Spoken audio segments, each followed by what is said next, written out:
Alright, Bills Mafia, what's good? Welcome to my pregame preview for the Week 6 matchup with your Buffalo Bills versus the Kansas City Chiefs. In Arrowhead, we gotta talk about it, alright? Before we get started, I just want to prop up some team stat comparables on the screen for you. As always, you can take a look at how the Bills, how the Chiefs stack up defensively, offensively versus the rest of the league. Pause if you need to, but let's get right into the next part. We got to talk about some problem players, as always. 3 of them, and it's a lot easier to pick them for the Chiefs because the Chiefs have a lot of really good players on their team. You can obviously know who I'm starting out with. It's Patrick Mahomes, the quarterback. Kermit Mahomes, you know, the best quarterback in the league. Could be top 5 of all time when he's done. He's just so good. He is so good. As much as we love to hate him because he beats our team when it matters, he's the best, man. He's just too good. He's lost Tyreek Hill, and the Chiefs haven't missed a beat. Their offense is still electric. They're still elite. They're still moving the ball. They're scoring points. They could lose anybody, and they're fine, other than Mahomes, of course. He's up there in the MVP conversation just like he is every year. He's the 1B, 1C to Allen, 1A. That might be a little biased, I won't lie, but this game could determine who's 1A, who's 1B, who's 1, who's 2, who knows? We'll have to see. We can only hope that he plays like he did versus the Bills in the regular season last year. He struggled a bit, had a couple turnovers. The Bills won 38-20, and I would expect that to not be the case, so the Bills defense is going to have to do the job this week. Hopefully we get Jordan Poyer back and the Bills can win the game. Problem player number 2, we got Travis Kelsey. He might be the greatest tight end of all time already. He's just so good. Last game versus the Raiders, he had 4 touchdowns, which is incredible.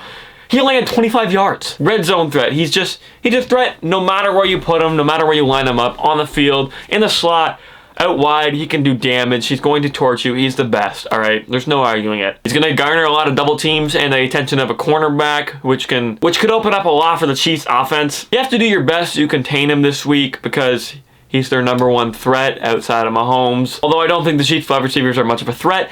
If you're garnering so much attention to Travis Kelsey, it's going to open up a lot for the running game, for their receivers, for their other tight ends.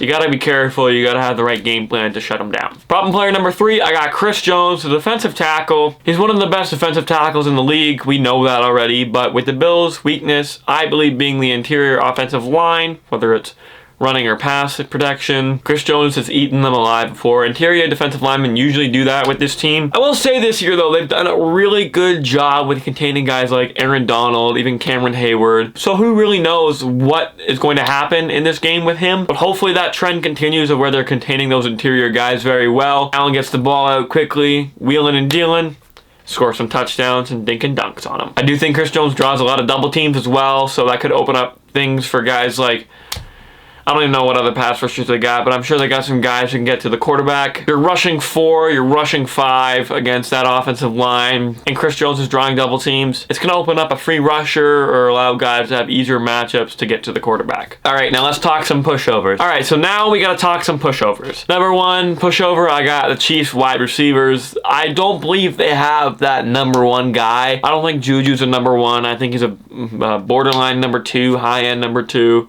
Haven't really seen much from them this year either. They've got a lot of mid-tier receivers who can do some work. They're good players, obviously, but none of them have taken the role of number 1 receiver. Which is why I think the Bills will be able to garner their game plan a lot more to Travis Kelsey rather than a guy like Juju Smith-Schuster, who could still have a great game. I'm not going to take that away from anybody. If I have to pick somebody to worry about the least for this Chiefs team, it's their wide receiver room torching us. Obviously, we know it's a week-to-week league. Anything can change week after week. The wide receivers could go off this week, and Travis Kelsey could do nothing. He could have 0 catches, 0 yards.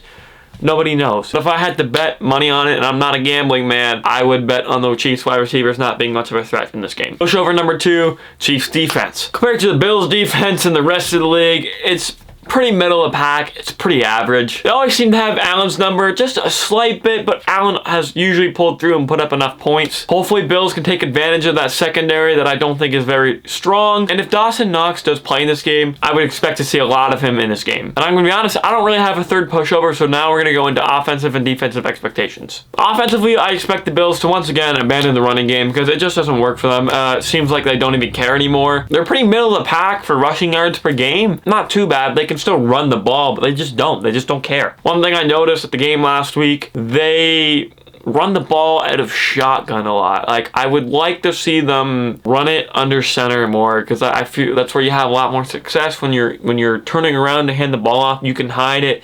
You can do your play action better. Opens up the offense even more, and they're just not doing that. I bet if you went through the last game and counted every run, I think 99% of them would have come out of shotgun, which is just not an effective way to run the ball. I don't think it's a big brain thing. Like, I think it's pretty obvious. Like, you should be able to run the ball from under center. MVP Allen's going to do what he does. I expect them to have a game. I expect this to be a battle of the quarterbacks. If not, one of them got hurt, or one of the defenses are just playing lights out, or both of them are playing lights out, and the quarterbacks will both just suck. Who knows? Defensive expectations, as you can tell, I don't expect much defense. I expect it to be just a quarterback duel all game. I expect bomb after bomb, big plays, yards, touchdowns, everything that you want to see in an offensive football game. It's going to be reminiscent of the game last year, not as fast-paced and quick as the end of the game, but I do think this game will come down to whose defense can get a stop, and I would bet on the Bills to be the one to do that. Now for a stat line prediction, I'm going to have Josh Allen going 24 for 36, 301 yards, 3 touchdowns, and 0 interceptions. Now for score prediction, I'm going to go with 31-27 Buffalo. It's going to be a close game. Let me know what your score predictions are in the comments down below, because that's going to be it for this video, Mafia. Thank you so much for watching. If you enjoyed the video, make sure to leave a like, and on your way out, please subscribe. It really helps through the channel, and I greatly appreciate it. We're so close to 100 subscribers, and I'd be really appreciated if all of you Mafia could help us get here. And that's all I got. And as the wise man once said, go Bills.